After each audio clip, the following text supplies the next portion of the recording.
আসসালামু আলাইকুম বন্ধুরা, কিচেন অব লাভ চ্যানেলে আপনাদের সবাইকে স্বাগতম। চলেন আজ আপনাদের সাথে একটি সহজ এবং খুবই মজার রেসিপি শেয়ার করি।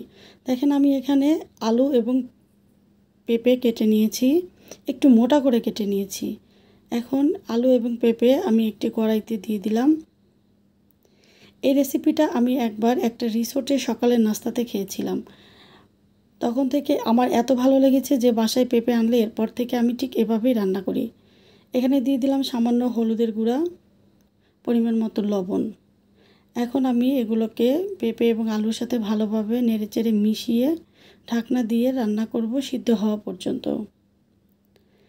বন্ধু, আপনাদের উদ্দেশ্যে বলছি, যারা আমার ভিডিওটি এখন দেখছেন তারা অবশ্যই আমার ভিডিওতে লাইক এবং কমেন্ট করে যাবেন, এবং যারা এখনও আমার চ্যানেলটাকে সাবস্ক্রাইব করেন নাই প্লিজ আমার চ্যানেলটাকে সাবস্ক্রাইব করে দিবেন। দেখেন অল্প সিদ্ধ হওয়ার পরে আমি এখানে 3টার মতো কাঁচামরিচ দিয়ে দিব। যেহেতু আমাদের বাসায় বাচ্চা আছে তাই আমি একটু কম দিলাম, আপনারা প্রয়োজনে ঝাল বাড়িয়ে দিতে পারেন। প্রায় সিদ্ধ হয়ে গিয়েছে, অল্প একটু পানি আছে। এখন আমি এটাকে নামিয়ে নিব, এটাকে আর রান্না করব না।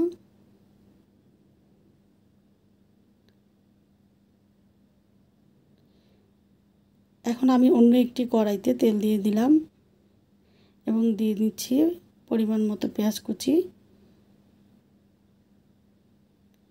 আমি এখানে ব্যবহার করব কিছু কাঁচা জিরা, আস্ত জিরা। এটা এই রান্নাতে প্রয়োজনীয় একটা উপকরণ যা রান্নার স্বাদটাকে অনেক বাড়িয়ে দিবে। ব্রাউন করে ভেজে নিব। ভাজা হয়ে গিয়েছে। এখন আমি এই ফোড়নটাকে পেঁপে এবং আলুর সাথে মিশিয়ে নিব।